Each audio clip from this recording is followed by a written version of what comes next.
We know in some instances what brings contentment, joy, and sometimes happiness. Nourishing and building social relationships, taking care of our minds, taking care of our bodies. But we still find ourselves chasing money, status, power, and myself as well. My question to you is, would you be open to an AI solution that tracks your social activities, your social media, your email, and even controls it, tracks your biometrics, if it will lead to more contentment in your life? Oh yeah, 100%. Right. So happiness is the spikes that we feel, the endorphins that we feel all the time. And I think if we overwhelm our bodies with constant endorphins, it becomes the new norm. And then we're always seeking for the next pleasure, the next thing.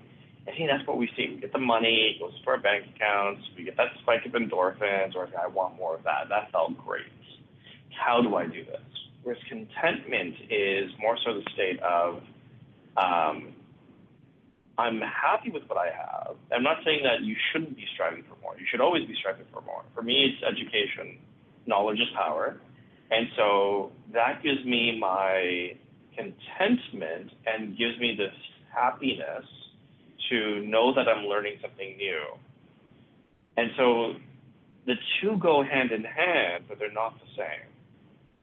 And so, absolutely, I'd want an app that does contentment. I don't want it to, I feel like sometimes social media is there to give a rise out of somebody, right? And so they can give you the middle ground, and then occasionally they'll send you something that they don't know whether or not you're going to suddenly be like, that's my guy, that's my gym bro, that's my passion project, or I don't like this, it's politically decisive, I don't want to do this anymore. And it's the reactions. And if you can go back to Facebook all the way from, back when we were in high school, where you could like something, and then people wanted the ability to go beyond a like. Let's get a heart. Let's get a thumbs down. At one point, I remember there being a thumbs down. I'm not sure if you remember that, or a dislike. And then at one point, it disappeared again. And I don't know what it is anymore because I don't use Facebook anymore. I use Facebook for marketplace. I need to sell stuff for my office, but that's the rise we want. And then at one point, we wanted more people to have likes on our posts. So then we'll say more controversial things. And then Facebook will take that and run it through everyone. And so I think that's where we're starting to get into this endorphin rush of I need to have this, I need to have this dopamine rush. This is the addiction that we're looking for. Contentment is the removal of that addiction. I'm happy with where I'm at. I'm happy with my own thoughts. I think that's the third part about this AI app is, does it make you think, and does it make you think independently? Or are you the type of person, I'm not saying you, Rashad, I'm saying anyone, are you the type of person who listens to somebody else, and if it sounds smart, you'll just say yes to it? Because your own thoughts are a scary place to be in. Yeah. How did you get interested in archaeology? Oh, that's from childhood. My mom jokes it's because I like gold. I like shiny things. And in King Tut's tomb was shiny and gold. My mom used to teach us that the Indian culture is very similar to the African culture and Egyptians and the Kushites and stuff like that. And as a kid, your parents are always right. And now I just watched a National Geographic channel yesterday, a video on the pyramids in Sudan, and that's the ancient Kushite Empire, and reading into that as well. Yeah, all that stuff actually is starting to line up, and we also have studies that now show that verbal history is sometimes as good as written history in cultures. And so I think from a young age, my mom just kind of imbued that into me in terms of explore the past, have an open mind. Just because some experts said it doesn't mean that it's factual. It doesn't make them a god. It doesn't mean that they're 100% right. Challenge the status quo. If we don't challenge the status quo, we'd still all be using the yellow pages because that was the absolute best thing in the world back in the day. So challenge the status quo and always ask good questions. And if you prove it to be incorrect, great. At least you proved it. But to outright say no because it doesn't feel like it, that I can't tolerate. So that's how I got into archaeology, which is challenging the status quo. To my mom's, uh, to my mom's, she's upset now because I decided to take that to a whole different level and started challenging what is Hinduism and reading Vedism and reading the texts of the Vedic texts. I've read the Bhagavad Gita. I've actually gone off and read the Torah, the Bible, the Quran, any religious text I could, because I think it's a really fascinating way of looking at how cultures change over time and how people perceive and how cultures perceive that change and what is needed for society. And so those books are also in a way a historical archaeological text because it's the interpretation of reality into a book. And then you also want to align that with what the Greeks had with Strabos books and stuff like that, and what Alexandria was. And that's kind of how it kind of all got together. That's why I said there's no clear pathway, and I think that's representative of what our history has been as a species. There's no clear pathway. We are a mixed group of really smart animals that figured out how to create a civilization that it is today. Yeah. When I did residency, I was out in BC, and it was really my first exposure to indigenous culture, and then they had us go to powwows, and it was very interesting. And one thing that really, stuck with me as a almost a fact that we don't respect indigenous culture is that it's an oratory culture. It's a verbal culture. Contracts are verbal, they're not written.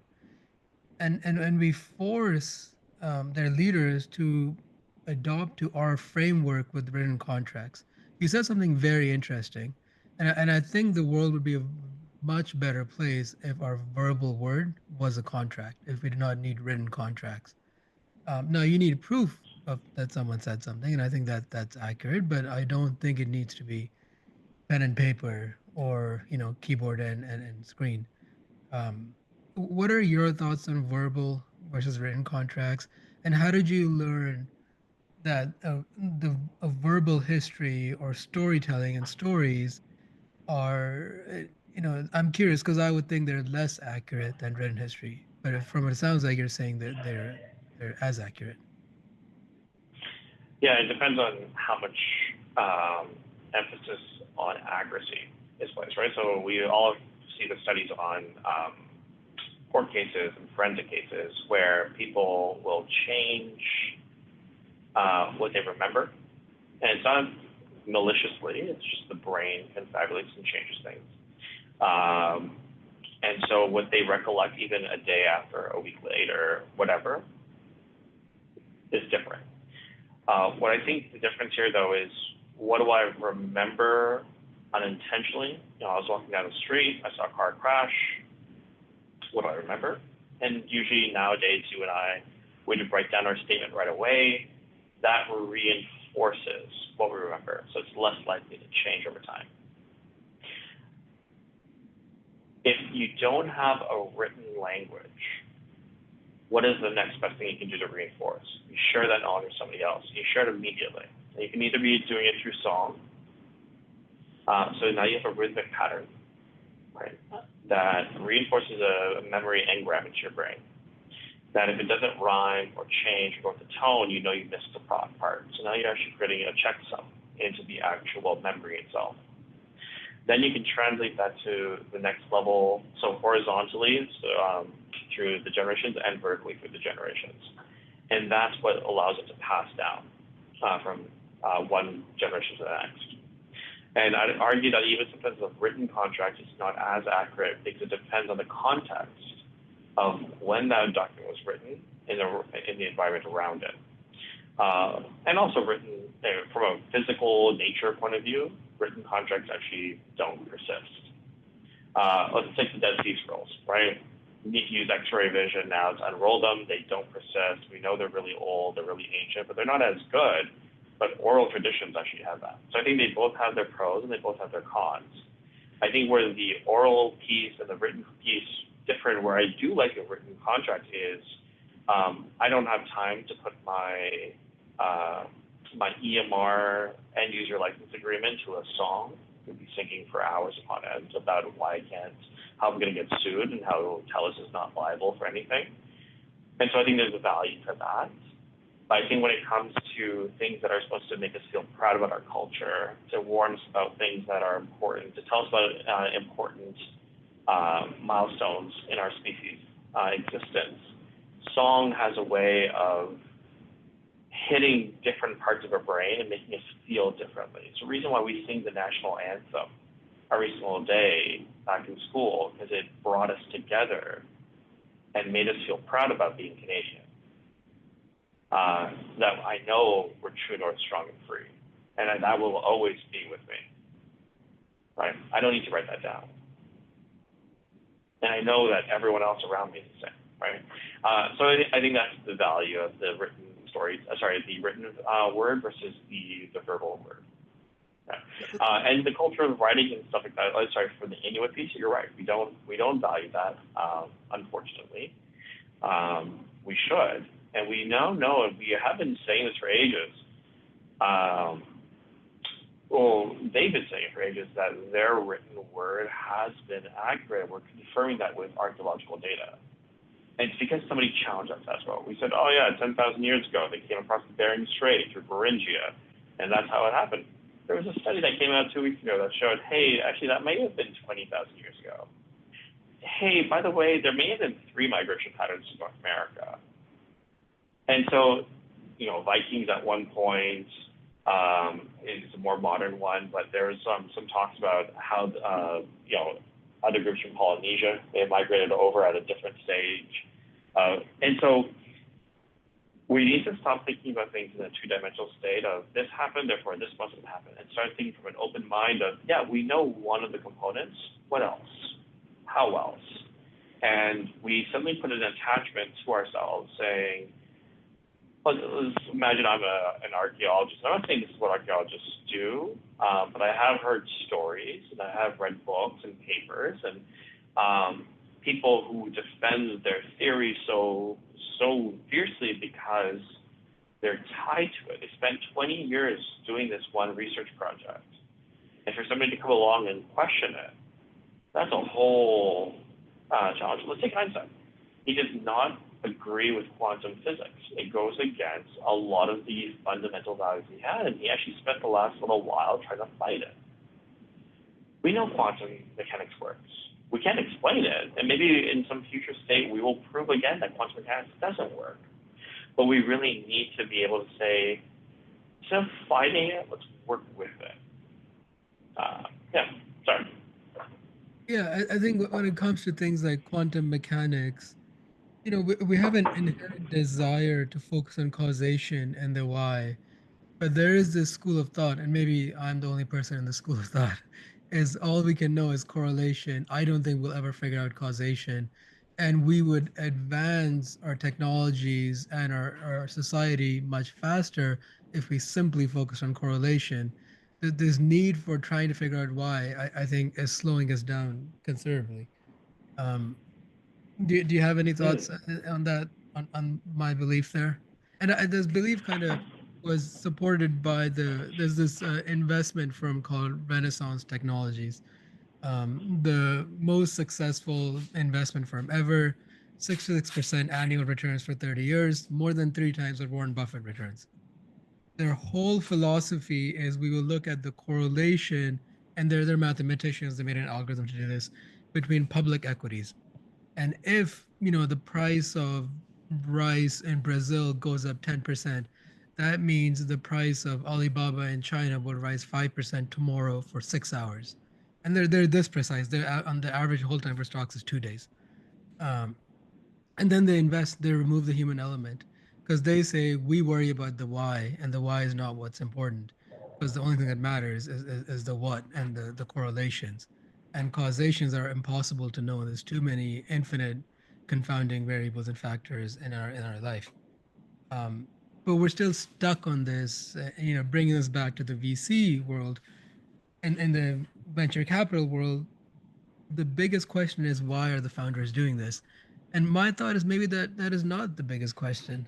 The biggest question is, will the founders stick around, or are they capable of doing this?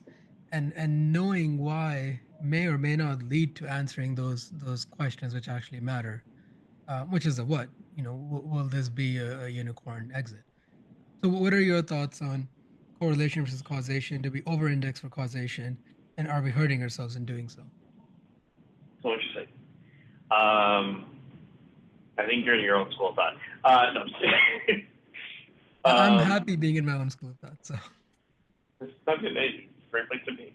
Um, yeah, I disagree with that. I think the why, in the sense that VC is actually not even, they do have a why. Their why is make money, have shareholders, dividends, and correlation gets them to that end goal. Then by all means, yeah, go for it. Right? I'm not saying that's wrong. They obviously proven it's right. I think the beauty of this is, can we translate that to a different sector afterwards, right? So if that rice price in Brazil goes up and Alibaba's whatever goes up for 5 minutes, then knowing the why underneath allows us to predict more. And I do believe that at some point there is no such thing as an infinite number of variables. It's a finite number of variables. We just need to achieve that, figure out the digital twin, and then figure out with that digital twin, how does the universe work? And it goes back to another philosophical thing of, if we know all the variables of the universe and we can put it into a digital twin, then we just theoretically just create a copy of our own universe digitally, which then leads to the idea of, are we just all part of one large can we know all the matrix? variables in the universe? Can we know why, or is it impossible to know why the price of olive oil goes up because the price of rice goes up? Is that a I think futile we can. question? No, I think we can. I Okay. think by saying we can't means that we've given up. And that goes back to our question of the status quo and stand still to move backwards. Humans as a species moves forward if curiosity drives us that way. I have And correlation can show us the why. Correlation gives us the patterns, but we need to dive deep. I have decided in my work and not my personal life to focus on the correlation path. And I think let's have this conversation in 5 years and see how Yeah, we've uncovered the truth and knowledge in the universe, and what let's share notes then. But let's go on these absolutely. divergent paths, and then let's come Sounds good. back in 5 years. And don't get me wrong, correlation is important. Correlation gives us, of all the things in the universe, of all the variables, Yeah, what are the things that are related to each other? yeah, Causation tells us how that happens.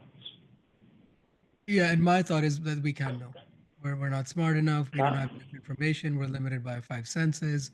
Um, I think, and as we are now in humans in 2025, we can't know. That's where I've kind of landed. Agreed. Uh, In 2025, humans can know. We're not that smart. I think I do believe in a hybridized world with AI, But where so AI AI is all helps us. correlation, right? Like AI doesn't understand why there's no meaning or significance. It's essentially, as you said, right? Like it's all probabilities. It's what is the Yep. next character, and it doesn't even know what a word is, right? It's just what is the next, half a p or character that Yep. comes after this, and the character, the way it defines character is very different. So, if we're going the AI path, then it's in my defense, I guess. And this is an interesting debate. It would be all correlation and no causation, because AI doesn't care. There's no caring or not caring, right? It's just all probabilities. Do we? Do you think we're anchoring AI then by making it or forcing it to explain things to us? But if we had let AI go, it'll create its own language, which we know it can do, and have a conversation with itself, which we know it can do, or with another AI. It can run experiments to determine whys. Because it can do that, right? The cold start AIs, we have our machine learning AIs that do that can then change its own base model for learning and then reevaluate a situation. Exactly what we do on a day-to-day basis. And so we're forcing it to adhere to what we want from a language point of view of, yeah, P is the next letter. But to be fair, we did the same thing, right? Yeah. I before E except after C and a whole bunch of other weird and wonderful rules that we had to memorize back in school, right? That's literally what we're doing for AI that we had to do, and we just programmed it into our brains because that's what allows us to communicate with each other. So we're teaching AI how to communicate. We're also starting to teach it how to experiment. And the more we get it to experiment, the more extrapolation it's going to be able to do. I can tell you now, when I was a 6-year-old kid, yeah, extrapolation was pretty bad. I could hallucinate. I could do make-believe things and imagine that my Power Rangers toys were fighting the Transformers and all that other wonderful stuff. And that's imagination. That's hallucination. That's what Google's had their AI daydream, whenever it turns off, right? And we actually, I think you heard the paper that came out last year that showed that giving AIs and their models a break in between will actually improve their accuracy, and AIs do fatigue. So Oh, if I we didn't let know it, that. Interesting. yeah, so AIs fatigue. And so if you ask it a complex question, just like you and I, it will get decision fatigue, and the answers get worse and worse. You need to Oh, give it a break. And so it is coming closer and closer to that singularity of being smarter than us. That's okay, because I think its smartness and our smartness are two different smartnesses. Sorry. yeah. And together, that we actually can become this newer species as a whole. I kind of equate it to the old schools. Are you a Star Trek fan? No. No, okay. Original series, Spock, Kirk. Kirk is the emotional individual who's the lead. Spock is the logical person who's the science dude. Sorry, Trekkie fans who listen to this, I said science dude. But the two together are better than them individually. Us and AI are better together, and if we don't go along with it, sure, but that just means that you now have a logical being that is going to be pure logic, which is bad, and we've seen that going bad. Or you're going to have an emotional being, us, that's going to go along on their own, and that's bad too. We see that in the world today, that logic and emotions in general lead to war and hate and suffering. The two together lead to something beautiful. I think there's a full circle moment here where I may be realizing all causation is infinite correlation loops. And if you're trying to figure out the why, you're just trying to break down two things that may not be linked, and you're breaking on the path, and that's just predicting probabilities along the way. I don't know if I explained that Yeah. well, but I'm kind of realizing causation just might be, or the why might just be, the what repeated over and over again until you get to the why. Um, Yeah. so Yeah. why does a car go this speed? Well, you break it down. Why do the wheels turn this fast? What's happening in the engine? And it's just all probabilities of what's. Um, Yep. so I think there's different paths to getting to understanding the universe. I'll pick correlation, you'll pick causation, and we'll see who gets closer. Yeah, Absolutely. And you know what? You make a good point there. Like the Y is actually just a high probability of a correlation. Your correlation could be 99% or it could be 1%. And so if you have 99%, you got your Y, hopefully. So yeah, 1%, there's a correlation. Everything has a correlation. Being on this planet is a correlation. yeah. But it doesn't mean that it has causation. I can see where your logic is coming from. Yeah. We are both physicians in the innovation space, so maybe let's talk about healthcare a little bit. Um, Sounds good. do you have when do you have to go, by the way? I got to go around noon.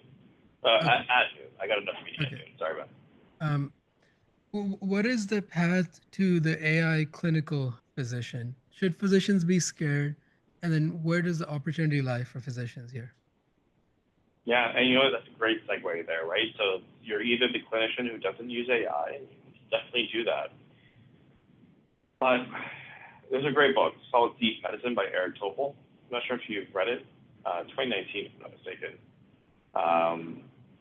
In the book, he talks about how, in that particular year, we as a species have identified 10,000 diseases in humans. I have not memorized all 10,000. I'm pretty sure none of the doctors have to memorize all 10,000. And so that's where the value of AI is. It's protecting the patient in the sense of making sure that all the rare and weird conditions are identified and ruled out. It's ensuring that communication happens in a proper way, in a standardized way. There's good enough evidence now that shows that doctors in the beginning of the day spend more time with their patients than doctors at the end of the day. You know, if a patient, one of your appointments goes over time, then you're trying to get home. You need food. You need a meeting to go to. So you're more likely to give the antibiotics at the end of the day than at the beginning of the day. And that harms, right? Antibiotics harm people. Communication improves people's lives, not just from a social perspective, but also from an understanding and compliance perspective as well. And so when we talk about clinicians being afraid of AI, we're essentially saying clinicians are afraid of finding a solution that, one, we may not understand, but two, we're actually afraid that could be our replacement. I'd say it's never going to be our replacement. It could be our replacement, but I don't think that's going to happen anytime soon. It's more likely to complement us, and in fact, probably most likely, it will just make our jobs really easy. So one thing that we do right now in our office is we do our AI scribe. I've been doing it for about a year now. It builds my notes, and I've had 3 patients say, I like that note I wrote. Can you just email that to me so I can review it at home? Absolutely. Right? Want a patient handout on some hip flexor stretches? Great. Go online, do a deep research on ChatGPT, say, I need some hip flexors, double check it, make sure it's correct, and then send it off to the patient, right? So instead of me having to spend the time with the patient, which I'd love to do, don't get me wrong, but there's only so much of my time that I have for my patients. For my patient who might have an amputation and I need to modify those stretches, they're getting a better quality of care. And overall, patients and community are healthier. So actually, by not using AI, you're doing a disservice to your community. And I think we need to start showing that ROI piece back to the patient and to the clinicians. And we're seeing that, right? So AI scribes have gone from last year of 5% market penetration. Last I heard in the Waterloo region, it's at about 20%. That's So still we've low. gone past the I'm chasm. surprised. Yeah. Sorry? That's still low. I would think it would be more. There's a lot of physicians I know, and maybe I just have a different collection of friends. Yeah. Yeah, we have innovative friends, right? So within our circles, yeah, absolutely, they all use it. But it's the circles that we're not a part of, right? So if you think of our innovation curve, our innovators make up that first 5-ish%. We got the early adopters that push us to about that 9 to 11%. Got to jump that chasm. We've jumped that chasm now. We're at the 20%. We're going to see a rapid uptake right now until we hit about 50%. It'll slow down eventually, and we will never reach the last 5%.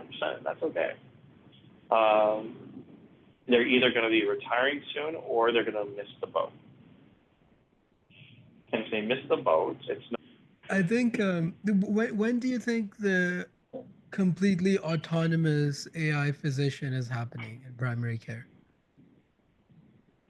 Interesting. Cool. So I just gave a talk about this in Sarnia, actually, 2 days ago. We need to stop thinking about this as us as doing one thing. We do, in the sense that we ask questions, we find a pattern, diagnose this with probability and correlation. That's what you said. We test that theory with our physical exam, our labs, imaging, things we do, and then we go ahead and treat. And then we do a self-reflection, saying, cool, did we do it well? Did we not? What did we miss? All that other stuff. We'll get better and better over years. But we think it's this large concept. In fact, it's actually, we are a combination of different machine learning algorithms. We have our struck throat algorithm. We have our shortness of breath algorithm. We have our whatever else algorithm. Algorithms feed into other algorithms. And what we're probably going to start seeing is an AI for cough, an AI for heart failure, for shortness of breath, an AI for anemia. And what's going to start doing is it's going to start branching off and taking off little chunks of our job. And it's a good thing and a bad thing. One, it helps to, it's scalable, which means more people have access to care. It democratizes healthcare. One of my whys, going back to what our conversation about an hour and 15 minutes ago, my why in life is universal health care for everyone, no matter what. And if that means I lose my job, okay, because I need to make sure that I do no harm. And if the AI can give you the care you need at home, so you don't have to take time off work as a single parent or a person who has to work multiple jobs, that you have to decide between paying for food or rent and seeing me in my office, by all means, go use it at home. That's the most important thing, not my job. And so it will start taking off chunks off of my job, and we're going to be forced to, as clinicians, to reinvent what our value proposition is. So we're not going to lose our jobs, but our value proposition is going to change. My value is no longer going to be writing that prescription. And that's the debate we're having right now in Ontario, where we're seeing other professionals doing things that we used to do, whether it's going to the pharmacy and getting a prescription for some basic things, whether it's seeing a nurse practitioner, whether it's seeing a midwife, whatever it is. And so we're seeing that as, hey, this is something I used to do, and now somebody else can do it, and they're not going to stay professional as me. But we're probably going to start seeing AI jump into that circle as well. And we're probably going to start seeing it actually tackling some of these conditions that were delegated or that other professions have. And I'd argue that the first sign that AI is coming after or is going to change our value prop is when it actually starts sticking on those 17 conditions that pharmacists can give medications for. Patients perceive this and know it's an algorithm that pharmacists have. Patients also trust computers more than humans. We did a study in my office with the Canadian Mental Health Association on the use of tablets to screen for mental health conditions, depression, anxiety. And in the feedback form, the reason why people were more truthful on their tablets than talking to me was because, and I don't make you feel bad about depression, anxiety. I recognize mental health as a condition. My patients know that. We have a great relationship. Is that the perception that humans judge and perception that computers are unbiased. We know AI is biased based on training data, but we're getting better at recognizing that. And so if our AI is unbiased, repeatable, can go beyond just the sort of conditions, and I can still get the same service, well, I'm going to use the AI over my pharmacist to get my eye drops for my allergies, or to get my treatment for my urinary tract infection. And that's probably going to scale up really quickly. So we're going to start seeing the pharmacists losing that volume. Then they're going to start targeting us as well as clinicians, because we're going to start seeing that volume drop as well.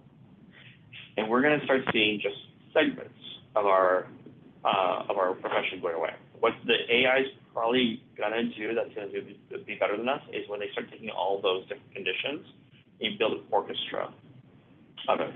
And that's your agentic AI. Can you correlate that runny nose and the itchy eyes together? You and I do that all the time. Allergies. But can the AI do that? The moment it can start correlating between them, that's when we start seeing our jobs being replaced completely. And we've got to change our value prop again. If I'm a founder building in this space, and say that I'm building an AI diagnosis and prescription model algorithm for UTIs, for bladder infections, what piece of advice do you have for me, and what data do I need to present to the CPSO for them to say, okay, I feel comfortable giving this AI a license to prescribe macrobid for UTIs? Because once, and this is already happening in the States, there's a bill proposed, and there are medical boards and that are open to looking at solutions and giving them a license to prescribe a medication. What are your thoughts here? What piece of advice do you have for founders? And then how should I be positioning myself to the college or the medical boards in the US for them to say, okay, I have to give this person a license because of the amount of lives you'll save or the decreased wait time or the And the physicians will fight this. I think we both know that. Um, Yeah. but what advice do you have for this founder? Because we hold technology to a higher standard than we hold humans, right? So let's take my stethoscope. Me and my stethoscope are about 60% accurate, right? Maybe 50% to me, but we're not 100%. But the perception is that we're 100%, or maybe, or it's not even 100%. Patients know that we're not perfect, and so maybe the perceptions are we're 70 or 80% right. Right? I know This it's is, 60%. Yep, I'll just say one thing. This is very interesting because for pneumonia, the best, and I did a presentation on physical exam findings, sensitivities, specificities, and residency. The most accurate physical exam findings in pneumonia is egophony and tactile fremitus. It's not the stethoscope, but we still yep, use the stethoscope. So it's very interesting. We use that even though we know that that is not the yep. most accurate. But sorry, keep Agreed. going. I actually I use egophony and tactile primitus on all my patients Oh my I God. suspect pneumonia You are the for. I only do, I do. physician. It Yeah. works, man. It works. I volunteer in Tanzania. I don't have X-rays there, Yeah. right? I'm doing that, right? I'm identifying potential tuberculosis and bacterial pneumonia for an island of like, this population of Kitchener-Waterloo. It's like 400,000 people on that island, and they have one X-ray machine, right? And I'm pretty sure the dose of radiation I'm going to get off that thing is higher than a CT scan. So like I'm really reluctant to send my patients off that because it's not their fault, right? It's just older technology, and we work in a capitalistic world right now. And for the And non-physicians so, listening, could you explain what egophony and tactile fremitus is? Because I realize they might not know. absolutely, that's a good point. Yeah. So I love this topic because it has everything to do with physics and nothing to do with medicine. So sound travels further in liquids versus airs, which is why whale sounds can travel kilometers and through the ocean, and hundreds of kilometers, and sound travels through walls and solids better than liquids. So your lungs are filled with filled with air. My apologies. And when you get the pneumonia, you get swelling. Just like how if you hit your elbow, you get swelling, you get fluid buildup.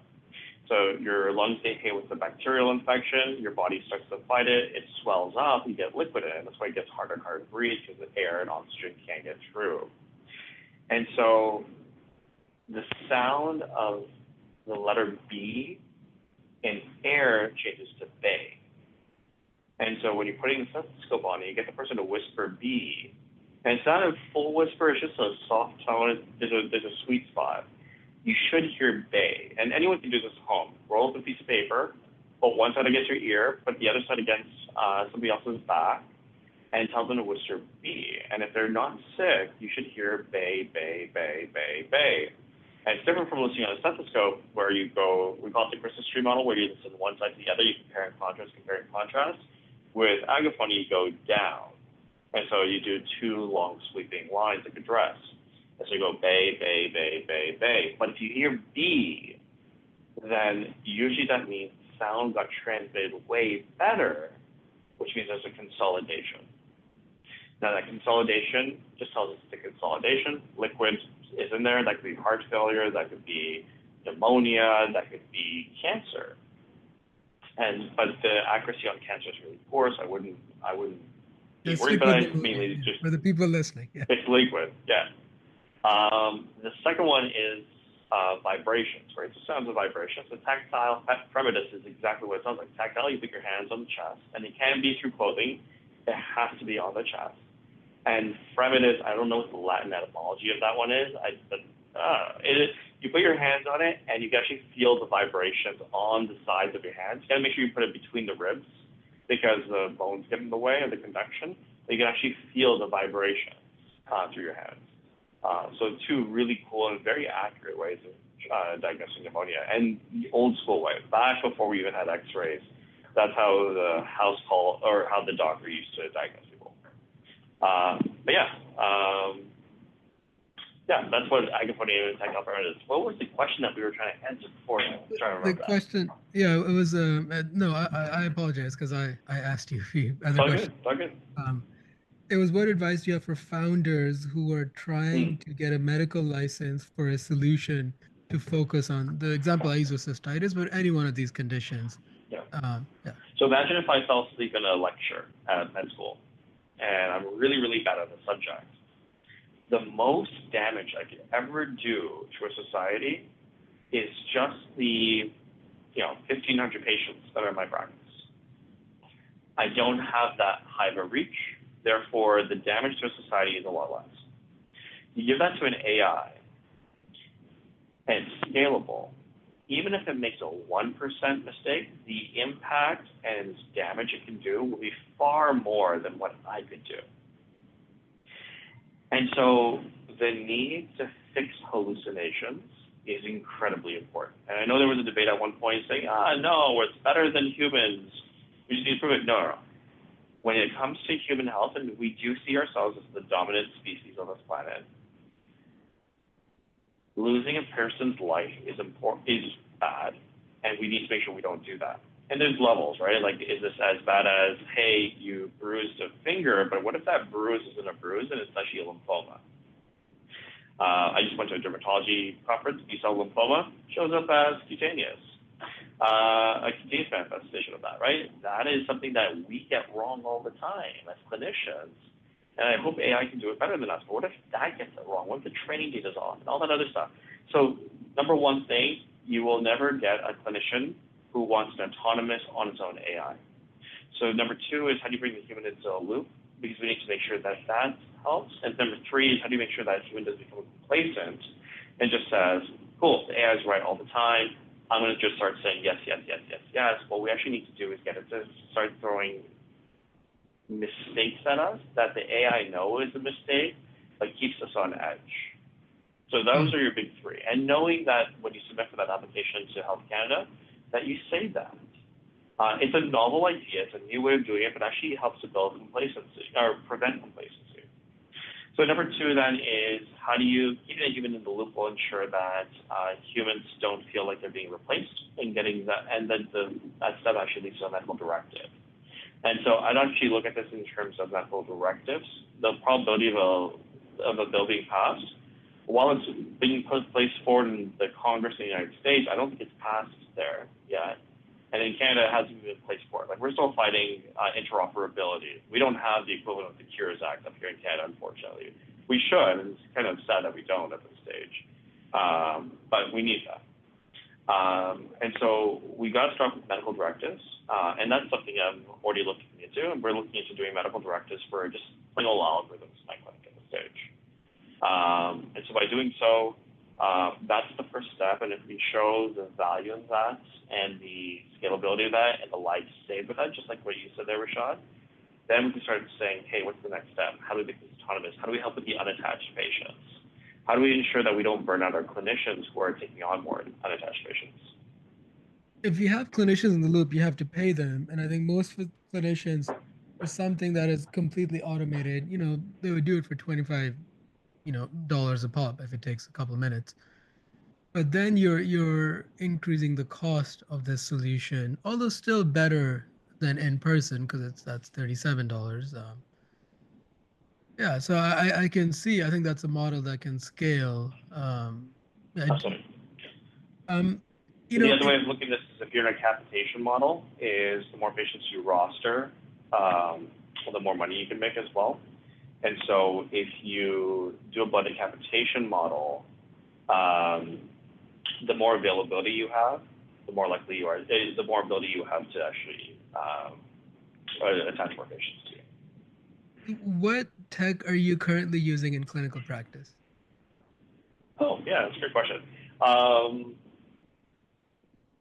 It's funny, it's the simple things, right? Like, it's the stuff that has existed in every other industry except medicine for the longest time. We truly are one of the slowest industries to take on new tech.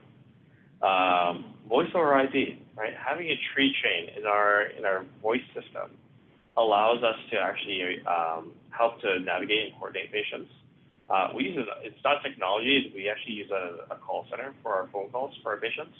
Makes it super easy in terms of making sure that we have constant accessibility to our schedule for that patient and for them to feel like they're getting care for. Now, as anything, and I make this joke in regards to our emergency room wait times. If you make it more available, and if you drop that the wait time on your call system, the volume will increase naturally. Because if you know it's easy to get a phone call in, you'll naturally just get more phone calls. It's an Ouroboros, the snake that eats itself. And so we're now looking at, okay, can we introduce like almost like a Google Duo before it even hits our call center that then actually can answer basic questions. And we're trying to figure out how to solve this hallucination problem as well. Where does AI fit into this? Is it just is it an entire tree algorithm and we just make it that easy and then hit 0, you'll get a human, but you could have got your answer through another way, or is there a different way? So we're experimenting with different AI algorithms on creating a phone tree that's adaptable. We're looking at, so that's option number 1, and that's super cool. That one actually exists. There's a company called, there's a company I just spoke with. They're called Strello AI. They're out of Hamilton. And they actually have an AI secretary for your phone systems. And a couple of clinics actually already use them. Highly recommend trying it out. We're still doing our impact on that and trying to figure that out. The next one that we're using here is online appointment booking. So in order to reduce the volume of appointments online, and for folks like you and I, where we're just busy, and I'm not going to stand on the phone saying, well, what about May 6th?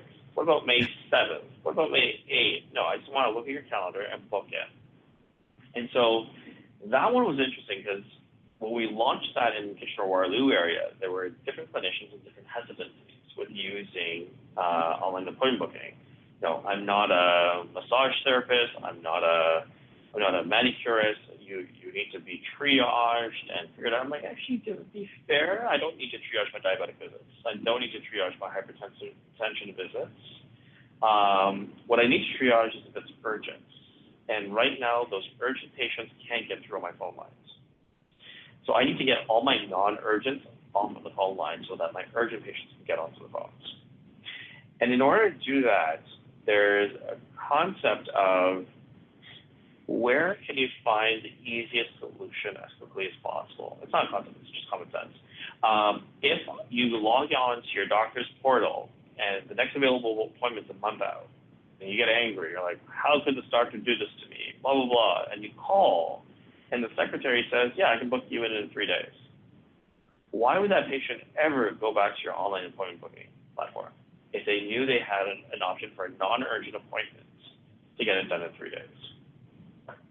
Versus if I threw 90% of my appointments online, and you go online and you're offered an appointment in 2 weeks, and you call into my office and you're offered 2 weeks, nothing changes.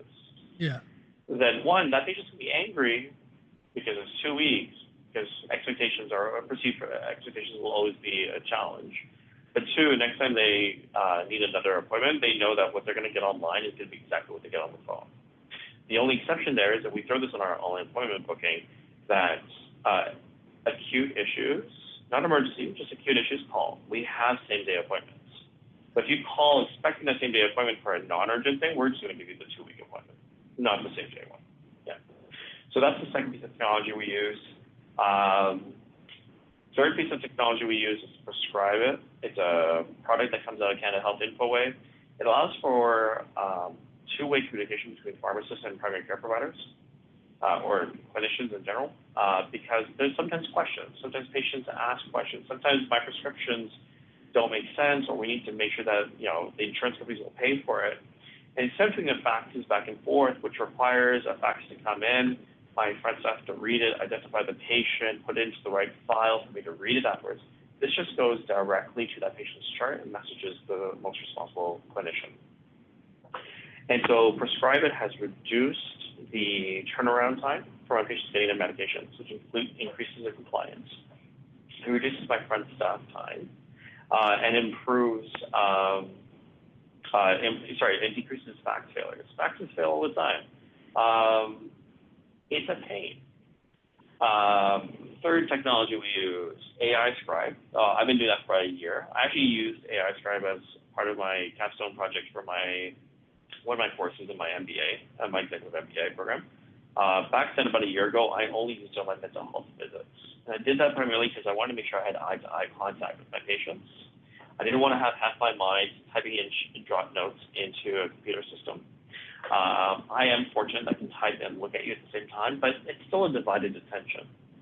And so by just having that two-way, or that, the one-on-one session, talking to the patient, one, the visits are actually shorter now because I'm actually getting deeper and better quality visits. But number two, my notes are better. So when I need to advocate for that patient to get time off, I can go back to my notes and articulate exactly why. I can provide the notes to the insurance company to tell them, yeah, this is pretty bad. This person's suffering. We need to support this individual. And so AI Scribe has changed that whole game. So insurance notes now, instead of historically taking, so when I first started 8 years ago, insurance papers used to take me 30 minutes to complete. They reduced down to about 15, 20 minutes with another technology I'll talk about.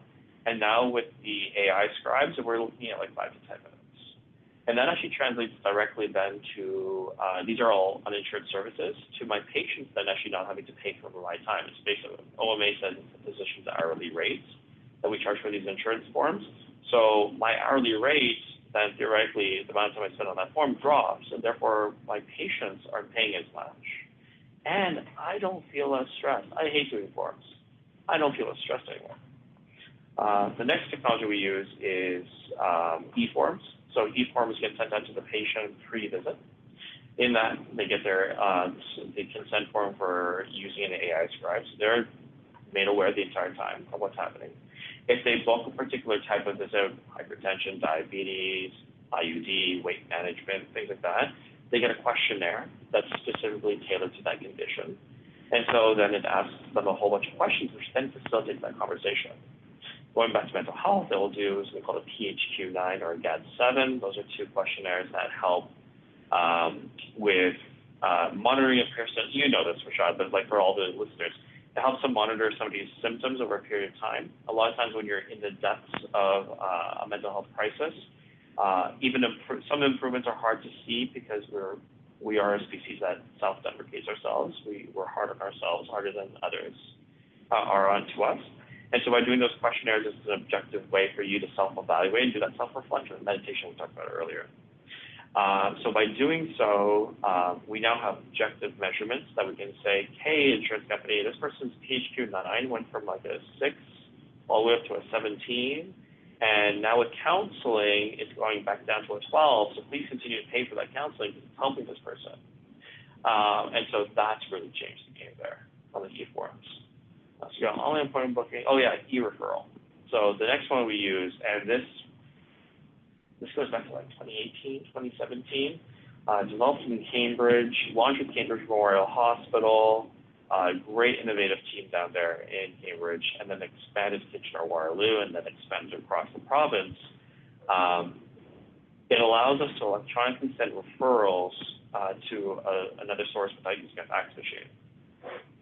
And the advantage of doing that was twofold. There's one disadvantage. The disadvantage is that instead of my secretary having to build that referral, I do. But secondly, I could have made it so that my secretary has to do it. So that's still a possible workflow. But for me, I just select all the things I want to send to that referral, hit a second button, it attaches it, throws it into a browser that then sends it securely to the receiving site. I don't really have to fill out that entire referral form because it automatically pulls it out with my electronic medical record. But I sit there with my patient, I turn the screen to them, I'm like, all right, cool, you need an MRI, type in MRI, hit wait times, and I'm like, cool, if you want to drive to Peterborough, I can get you an MRI in 50 days. If you don't have you only want to go to, like, I don't know, Stratford, sure, that's about a 10-week wait. But now we've increased transparency and we're load balancing the whole system. And so now people are you can get wait times, you can find services that you had no idea existed. I just discovered one that does behavioral medicine with CBT in Toronto. So I sent 2 patients off yesterday with that. Great communication. So we're going to see how that goes. And so e-referral has changed that. And I forgot. E-referral has changed the way I practice because it meant that I had to get everyone's email addresses. But it also meant that I actually had to start reading my emails, because if they wanted to know when their next MRI was or when they're booked, they actually have to go start reading their emails from Ocean. We use Ocean for our e-referral platform here in Waterloo. And so that was really helpful, because it offloaded my front staff from having to call each person and say, hey, your MRI is booked for this particular date and time, this location, this is the entrance, this is how much parking costs, blah, blah, blah. That's all gone. And patients are there every step. They keep me accountable. They know that I sent off the referral. When they call in saying, we haven't heard back about that referral, I'm like, yep, you know as much as I do. If it says they accepted it, but they haven't given me a date and time, I don't have a date and time for you. When you know, I know, and vice versa. So fantastic piece of technology. What we're looking at now is how do we start automating the post-visit technologies. Thank you for that very thorough answer, Neil. What, you know, there's a lot of physicians still purely clinical, and they're not doing anything outside of clinical medicine. There's a big majority of them I find that are wanting to get involved in startups or consulting or innovation or entrepreneurship, or even doing something more administrative that's non-clinical. What piece of advice do you have for them? It's a great question. I was just at a town hall for one of the organizations I'm an advisor for,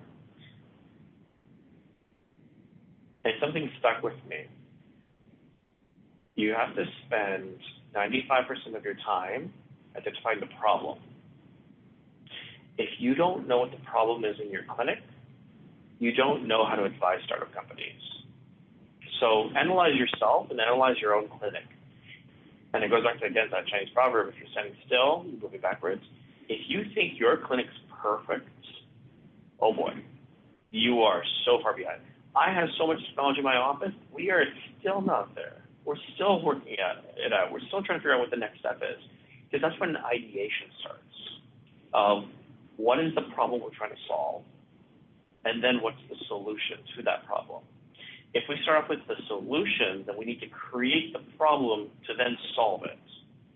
There's only ever been a handful of times when a solution is better, is a newer, better way than the problem itself. But to be fair, the problem always existed. Nobody's been ever took the time to actually find it. So one of the first things I did when I first started my practice, so I'd say about 9 months in, about a year in,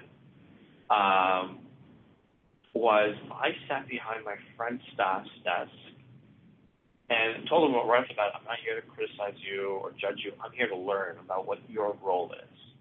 Because if you guys ever need to take time off, or if we suddenly have something that happens, I need to know what you guys do so that I know how to do it myself. So how do you put a fax in? What are all the steps necessary? What do you call patients for? How long do those conversations take? I had a stopwatch, and I had time those conversations. Again, not to criticize my friend's staff. They're a fantastic group of people, but more so, how can I help support them? Then I also, at some point, I've done it 3 times now because the roles change all the time, is what does it cost you as a clinician to rehire for that role of your front staff? Because if you keep offloading all the stuff you don't want to do to your staff, they will burn out, and you will lose them. People will look for a new job. And so loyalty is important. Don't get me wrong. You can get loyalty, but you can't buy loyalty. We have this perception we can, you can't. And so work with them, figure out solutions, co-design with them. Will this work? Will this not? Now, there are people who don't like change, and there's groups that do like change. And I think trying to find the right team is really important. There are some teams that don't like change, and that's probably not the right team if you're looking to do this. But if you, assuming that you do have the right team, yeah, co-design with them, find the solution, implement it, do it on a pilot basis. A lot of companies will give you that pilot aspect, or work with a startup company and develop it. Advise them, help them pivot, try and figure out something that actually solves the problem. Now, if a company comes to you and says, I have the solution, you should always ask, what was the problem that we were trying to solve? Well, and the number one thing you'll usually say is, well, when I was a patient, I observed X, Y, and Z. And I'm like, yeah, as a patient, you saw the tip of the iceberg and not all the stuff underneath it. Dive deeper. What else? Who's your expert panel? Are you that expert panel? Do they value your opinion? And if they're dismissing you, run away. Because patient experience and provider experience are two very different things, and they both go hand in hand, but one does not trump the other. So it's really important to co-design, figure that out, and know what your office does for the get-go. And then go talk to other of your friends. What do their offices do? How do they solve those things? Because an N of one is not really valuable. You need to know what other offices do. Thanks for coming on, Neil. This has been great. And thanks for being open and sharing your thoughts on all the different things we covered. No problem. My pleasure. Thanks for having me. Always happy to be back.